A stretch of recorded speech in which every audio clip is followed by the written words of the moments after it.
Dear student, तो आज हम देखने जा रहे हैं क्लास 9 का force and Newton's law of motion. तो ये आप लोगों का क्लास 9 का चैप्टर है और ये चैप्टर बहुत ही मज़ेदार चैप्टर है। ये चैप्टर मज़ेदार क्यों है?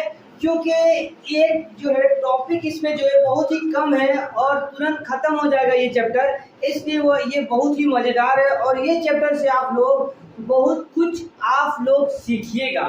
तो चलिए टाइम वेस्ट ना करते हुए हम लोग देखते हैं क्या क्या कंटेंट, क्या क्या टॉपिक इस चैप्टर में force and Newton's law of motion में आप लोगों का पढ़ाया जाएगा। तो देखिए पहला टॉपिक यहाँ पे क्या पढ़ाया जाएगा, फोर्स एंड मोशन।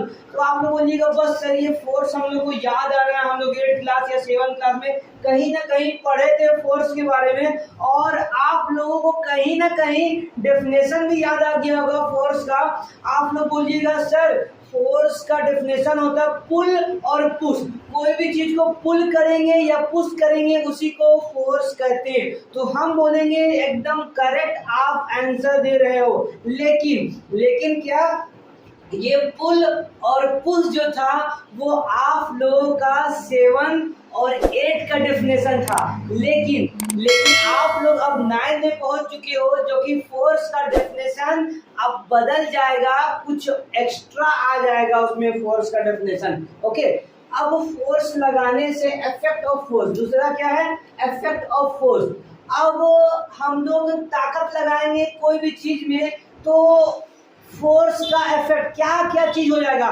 क्या बलून में फोर्स लगाएंगे तो बलून फूट जाएगा, क्या बलून में फोर्स लगाएंगे तो बलून फूल जाएगा, क्या होगा दीवार में फोर्स लगाएंगे तो क्या दीवार टूट जाएगा। तो क्या होगा वो पढ़ेंगे हम लोग, बैलेंस फोर्स और अनबैलेंस फोर्स। ये चैप्टर में हम लोग बैलेंस फोर्स और अनबैलेंस फोर्स भी पढ़ने वाले हैं। अब इसके बाद जो टॉपिक आएगा आप लोगों को लॉ ऑफ मोशन। मोशन का लॉ आएगा, कौन दिया, फोर्स के बारे में कौन साइंटिस्ट आया, कौन क्या बताया, कैसे बताया। डायरेक्ट थोड़ी ना फोर्स आ गया हम लोग फोर्स पढ़ रहे हैं, जैसे डायरेक्ट बल्ब का इन्वेंशन तुरंत नहीं हो गया, कितना एक्सपेरिमेंट चला तो जाके बल्ब का इन्वेंशन हुआ, तब आज हम लोग बल्ब लगा के देखते हैं। तो उसी तरह फोर्स जो डेफिनेशन दिया जो साइंटिस्ट, तो उससे पहले अलग अलग साइंटिस्ट फोर्स का डेफिनेशन देते गया तो एक शुद्ध डेफिनेशन, एग्जैक्ट डेफिनेशन आया फोर्स का। ओके, तो यही है। न्यूटन एक साइंटिस्ट का नाम है, बच्चे को पता है न्यूटन एक साइंटिस्ट का नाम है, ठीक है। तो Newton first law of motion के बारे में क्या बताया गया, तो Newton first law of motion inertia को डिफाइन करता है। ठीक है, Newton first law of motion हम लोग पढ़ेंगे, इसी से एक डेफिनेशन निकलेगा, उसका नाम क्या है, इनर्शिया। इनर्शिया क्या होता है वो हम लोग देखेंगे, ठीक है। Newton first law of motion define force, first law of motion के ही मदद से हम लोग फोर्स को डिफाइन करेंगे, जो कि वो डेफिनेशन था आप लोगों का पुश और पुल, वो नहीं। अब नया डेफिनेशन जो आएगा तो Newton first law of motion के ही मदद से नया डेफिनेशन का हम लोग देखेंगे यहाँ पे। ओके, उसके बाद इनर्शिया और मास में क्या अंतर है, इनर्शिया क्या होता है, मास क्या होता है, वो हम लोग देखेंगे। मोमेंटम क्या होता है, न्यूटन। इसके बाद जो पढ़ेंगे न्यूटन सेकंड लॉ। न्यूटन एक साइंटिस्ट था तो फर्स्ट लॉ में क्या दिया था, तो सेकंड लॉ, मतलब कुछ सेकंड में दूसरा चीज बताया होगा, तो क्या बताया था, इसका एप्लीकेशन देखेंगे। आखिर न्यूटन सेकंड लॉ बताया था तो इसका जो लॉ है कहाँ का इस्तेमाल किया जाता है, किस चीज में इस्तेमाल किया जाता है। Newton third law of motion, आप लोग Newton third law of motion के बारे में सुने होंगे। यहाँ पे Newton third law of motion, rocket जो लॉन्च होता है, ठीक है, जो बोट आगे बढ़ता है, गाड़ी आगे चलता है, बहुत सारा चीज Newton third law of motion में हम लोग पढ़ेंगे। दीवार में एक फैट मारेंगे कस के हम, जैसे दीवार में एक फैट मारे कस के हम, तो क्या होगा, तो हमको भी चोट लगेगा। तो कैसे हमको चोट लग रहा है, तो ये Newton third law of motion के ही मदद से हम लोग जानेंगे कैसे क्या क्या हो रहा है। तो ये आप लोग टॉपिक कॉपी में लिख ले, एक एक करके हम अभी बताने चलेंगे। तो चलिए अब हम देखेंगे फोर्स का डेफिनेशन। आखिर फोर्स का डेफिनेशन क्या होता है, तो पुल और पुश, ये भी एक फोर्स का डेफिनेशन। अगर आप लोग लिखोगे तो हो सकता है मार्क्स मिल जाए आप लोग को, लेकिन जो एग्जैक्ट डेफिनेशन 9th क्लास का है वो ये है डेफिनेशन। आप लोगों को क्या लिखा हो देखिए, फोर्स इज ए पुश और पुल। फोर्स क्या करेंगे, पुश करेंगे, ढकेलेंगे या इधर खींचेंगे, टानेंगे, या पुश करेंगे या पुल करेंगे, ये फोर्स है। अब किसमें पुश करेंगे, किसको पुल करेंगे, एक्टिंग ऑन एन ऑब्जेक्ट, एक ऑब्जेक्ट को करेंगे, कोई भी ऑब्जेक्ट को हम लोग पुश करेंगे, ढकेलेंगे या खींचेंगे, विच तो क्या होगा, आखिर पुश किए या टाने तो क्या होगा, विच टेंड टू चेंज और change the state of rest. क्या होगा, या तो चेंज होने वाला रहेगा या चेंज कर जाएगा अपना स्टेट, कैसा है, रेस्ट में, अगर रेस्ट में, और यूनिफॉर्म मोशन, अगर मोशन में है, कोई भी चीज मोशन में है तो रेस्ट में आ जाएगा, और रेस्ट में है तो मोशन में आ जाएगा। अभी सब बताएंगे कैसे आएगा। और द डायरेक्शन ऑफ मोशन, या डायरेक्शन, कोई डायरेक्शन पकड़ लेगा, अगर कोई डायरेक्शन में जा रहा है तो हम दूसरा डायरेक्शन फोर्स लगा के कर सकते हैं, ठीक है। और the shape and size of an object, shape और साइज भी ऑब्जेक्ट का हम लोग क्या कर सकते हैं, चेंज कर सकते हैं। अब देखिए क्या होगा, मान लीजिए ये एक ऑब्जेक्ट है, ठीक है, ये ऑब्जेक्ट में हम लोग क्या लगाएं, ताकत लगाएं, ठीक है, तो हो सकता है ये चिपटा हो जाए, तो चिपटा हो जाएगा तो क्या हो जाएगा, इसका शेप और साइज दोनों चेंज हो जाएगा फोर्स लगाने पर। अगर मान लीजिए यहाँ पर फुटबॉल रखा हुआ है, आप फुटबॉल को मारे से, तो पहले फुटबॉल क्या था, पहले फुटबॉल रखा हुआ था, तो रखा हुआ था फुटबॉल मतलब वो रेस्ट में था, हम पैर से मारे तो वो मोशन में आ गया। अब यहाँ पे गौर कीजिए, हम अगर मारे तो कोई डायरेक्शन में मारे होंगे, तो अगर सीधा डायरेक्शन इस तरह मारे फुटबॉल को तो उधर गया फुटबॉल। अब वहीं पे कोई और खड़ा है, वो क्या किया, ऐसे फुटबॉल आ रहा है और मार के इधर कर दिया फुटबॉल, ठीक है, तो मतलब ऐसे जा रहा था फुटबॉल, मार के इधर कर दिया, मतलब हम फुटबॉल के डायरेक्शन को भी चेंज कर दिए। जैसे बैट्समैन क्रिकेट खेल रहा है और क्या किया, बॉलर खूब तेज से आया और मार दिया उधर, ये छक्का मार दिया, तो डायरेक्शन चेंज कर दिया ना, आया इधर से और उधर मार दिया, तो क्या हो गया, डायरेक्शन चेंज हो गया। तो ये हम लोग देखें, क्या देखें, शेप और साइज, डायरेक्शन, मोशन। अगर कोई बॉडी मूव कर रहा है तो उसको हम लोग रोक भी सकते हैं, जैसे कोई फुटबॉल ही आ रहा है, मारा फुटबॉल हम ऐसे रोक दिए तो क्या हो गया, वो बॉडी रुक गई। तो चलिए ये आप लोग जान गए किस तरह से क्या क्या चीज में चेंजिंग हुआ, एक फोर्स लग के हम लोग ये सारा चीज को क्या किए, चेंज करिए।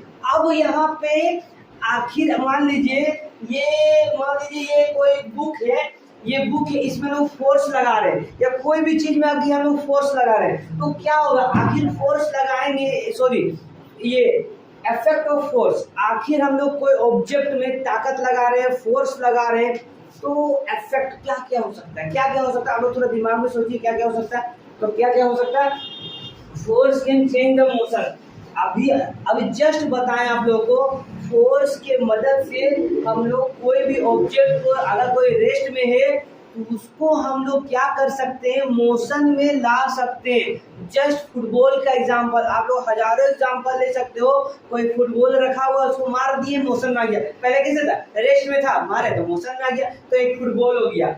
नेक्स्ट क्या है, force can change stop moving, force can stop motion, क्या है, अगर कोई मोशन में, जैसे उधर से कोई साइकिल आ रहा है, आप लोग पीछे से पकड़ लिए, ठीक है, और टांगने लगे तो क्या हो गया, वो साइकिल रुक गया, या साइकिल ने बोलिए तो बहुत सारा एग्जांपल है, फुटबॉल ही मारा है ऐसे पैर से दिए था तो रुक गया। तो ये सब क्या है, अगर कोई फोर्स लगा के हम लोग कोई मूविंग ऑब्जेक्ट को रोक सकते हैं, जैसे कि ट्रेन आ रहा है सामने से, आप लोग ट्रेन के सामने जाके रोक दीजिएगा, कैसे, स्पाइडरमैन बनना पड़ेगा उस समय आप लोग को रोकने के लिए।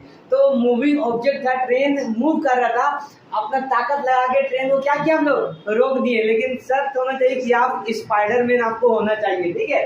नेक्स्ट क्या है, नेक्स्ट है third, force can change the direction of motion, force लगा के हम लोग डायरेक्शन को भी चेंज कर सकते हैं। जस्ट वही एग्जांपल, एक बॉलर आया, बॉलिंग किया और बैट्समैन क्या किया, मार दिया छक्का, ठीक है, तो छक्का बॉल इधर जा रहा था और सिक्स मारा तो उधर चल गया, तो ये डायरेक्शन चेंज हुआ ना, बॉल आ रहा था सीधा और कर दिया उधर, तो ये क्या है, डायरेक्शन। तो फोर्स की मदद से हम लोग डायरेक्शन को भी चेंज कर सकते हैं। Next, force can change the speed, speed भी चेंज कर सकते हैं फोर्स का।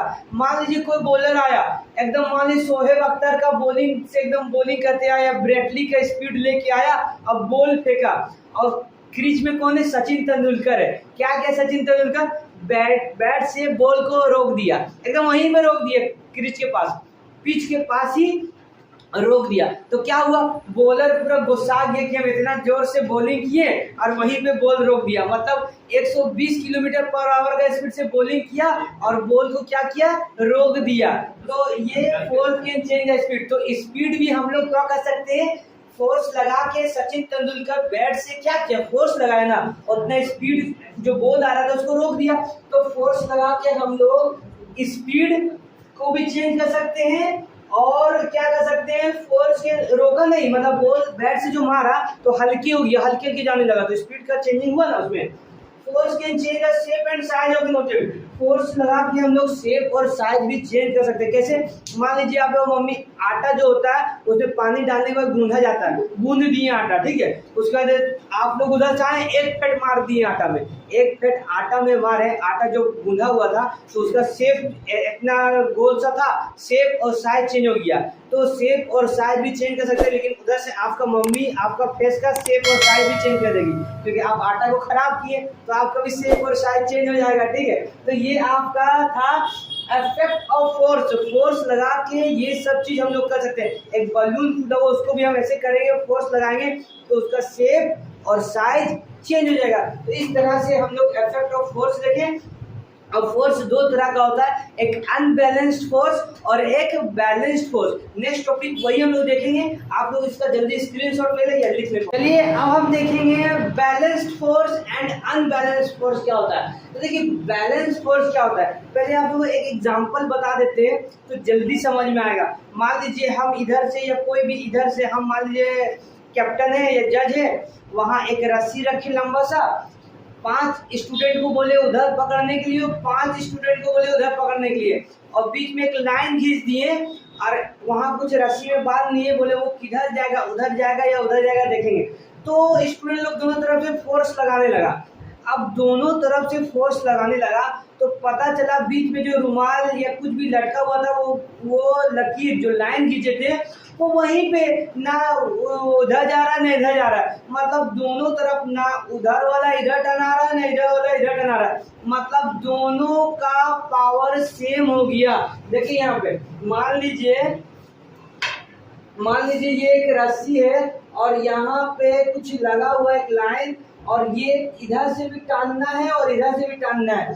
इधर से 5 स्टूडेंट मिलके अपना फोर्स लगा रहा है और इधर से भी 5 स्टूडेंट मिलके अपना फोर्स लगा रहा है। तो पांचों का मान लीजिए फोर्स का एक और चीज SI यूनिट न्यूटन होता है। फोर्स से क्या होता है, SI यूनिट न्यूटन होता है। जैसे टाइम का सेकंड होता है, किलो डिस्टेंस का किलोमीटर होता है, उसी तरह फोर्स का न्यूटन होता है। तो यहाँ से मान लीजिए 5 स्टूडेंट है, 7 या 1 5 3 8 इतना क्या लगा रहा है, इतना फोर्स लगा रहा है, इतना इधर से फोर्स लगा रहा है, और यही 7 3 5 1 यही फोर्स सेम 5 स्टूडेंट 1 2 3 4 1 2 3 4 स्टूडेंट माने 4 स्टूडेंट, तो यहाँ से इतना फोर्स लगा रहा है, यहाँ से इतना फोर्स लगा रहा है। तो दोनों का जो मैग्नीट्यूड है सेम हो जा रहा है। 7 3 10 5 15 1 16, मतलब इधर से 16 न्यूटन फोर्स लग रहा है, और 7 3 10 5 15 1 16 इधर से भी 16 न्यूटन का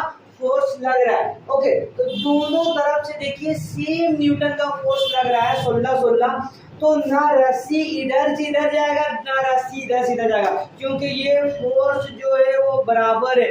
रिजल्टेंट फोर्स, ये जो पूरा हम मिला के दिखाए फोर्स, 4 स्टूडेंट का फोर्स जो मिला दिए हम, इसको हम लोग बोलते हैं रिजल्टेंट फोर्स या नेट फोर्स। आप लोग याद रखिएगा, रिजल्टेंट फोर्स या फिर नेट फोर्स कहेंगे। तो नेट फोर्स क्या हो गया, सेम हो गया, या रिजल्टेंट फोर्स सेम हो गया। तो जब सेम हो गया उसी को कहते हैं हम बैलेंस्ड फोर्स। अब यही जो है अगर इधर ज्यादा हो जाता, मेरा 16 ना होके 17 हो जाता, तो ये रस्सी किधर जाता, इधर जाता। हम बोलते क्यों, आप बोलते सर देखिए ना इधर 17 न्यूटन फोर्स अप्लाई हो रहा है, इधर 16 न्यूटन फोर्स अप्लाई हो रहा है, तो 17 बड़ा है 16 से, तो इधर ज्यादा फोर्स है, तो रस्सी इधर जाएगा। तो ये जब रस्सी इधर से इधर गया वो आपका हो गया अनबैलेंस्ड फोर्स। तो आप लोग सीख गए बैलेंस फोर्स क्या होता है, अनबैलेंस्ड फोर्स क्या होता है। वही चीज इंग्लिश में लिखा गया है, when A number of force, number of force मतलब मान लीजिए 4 स्टूडेंट यहाँ पे फोर्स लगा रहा है, इसी को बोला when A number of force acting simultaneously, मतलब सब साथ में लगा रहा है। ऐसा थोड़ी तुम लगाओ फिर हम लगाएंगे तो घसीट के ले जाएगा एकदम दूर उसको, ठीक है। तो सब साथ में लगाएगा फोर्स, तो साइमल्टेनियसली मतलब साथ में चारों फोर्स साथ में लग रहा है ऑन एन ऑब्जेक्ट, कोई ऑब्जेक्ट में लग रहा है। तो रस्सी क्या है, कोई ऑब्जेक्ट है। Do not bring about any change in it state, बोल रहा कोई चेंज नहीं आ रहा, स्टेट में कोई चेंज नहीं आ रहा, जैसा था वैसा ही है, ठीक है। Of uniform motion along straight line, एक स्ट्रेट लाइन में कोई क्या हो रहा है, चेंज नहीं आ रहा है स्टेट में, ठीक है। तो स्टेट में चेंज नहीं आ रहा है, तो इसका मतलब यही हो गया बैलेंस फोर्स। सेम जो यहाँ पे फिगर बनाए उसी तरह आपका यहाँ पे डिफिनेशन लिखा हुआ है, उसी का जस्ट इसका उल्टा हो गया, तो ये कहला गया क्या हो गया, अनबैलेंस्ड फोर्स। अब हम अगर एग्जाम्पल बोलेंगे बैलेंस फोर्स का एग्जाम्पल दीजिए, तो आप लोग बहुत सारा एग्जाम्पल दे सकते हो जो अपने स्टेट से चेंज ना हो। हम लोग फोर्स लगाएं लेकिन वो जहां के तहां रहे, चेंज ना हो, वो आपका हो जाएगा बैलेंस फोर्स। और अनबैलेंस फोर्स क्या हो जाएगा, जिसमें चेंजिंग आए। मान लीजिए एक साइकिल ही है या ट्रक ही है, 5 स्टूडेंट फोर्स लगा रहा है और वो वहां के वहां ही है। मान लीजिए एक ट्रक खड़ा है, एक ट्रक खड़ा है मान लीजिए, ठीक है। इसमें फोर्स लगा रहे हैं हम लोग, 10 आदमी मिलकर फोर्स लगा रहा है, 50 न्यूटन फोर्स लगा रहा है, और ये ट्रक अपनी जगह से घसक ही नहीं रहा, बोल रहा हम नहीं घसेंगे और थोड़ा सा लगाओ फोर्स, तो नहीं घसक रहा, मतलब 50 न्यूटन इसमें भी होगा फोर्स, कहीं ना कहीं ताकत होगा। मतलब अगर ज्यादा लगाएंगे तो ये चलना स्टार्ट करेगा, मतलब ये दोनों फोर्स क्या हो जा रहा है, इक्वल हो जा रहा है। तभी ना गाड़ी अपना ट्रक जो है वो स्टेट मतलब स्टेट चेंज नहीं कर रहा है, रेस्ट में तो रेस्टिंग में। अगर हम लोग जैसे मान लीजिए 50 लगा रहे थे, एक और आदमी आ गया और 55 लगने लगा फोर्स, अब 55 में देखे गाड़ी चलने लगा, तो चलने लगा तो अब ये इसका जो फोर्स था कम हो गया, 55 से कम हो गया, 55 से कम हो गया, तो इसका ज्यादा हो गया फोर्स, और गाड़ी जो ट्रक था उसका फोर्स कम हो गया, जिसके कारण ट्रक चलने लगा। तो जब ट्रक चलने लगा वो हमारा क्या हो गया, अनबैलेंस्ड फोर्स हो गया। अब बोलिएगा आप लोग सर छोड़ दीजिए, अब हम लोग एग्जांपल, बहुत सारा एग्जांपल समझ में आ गया, अब बहुत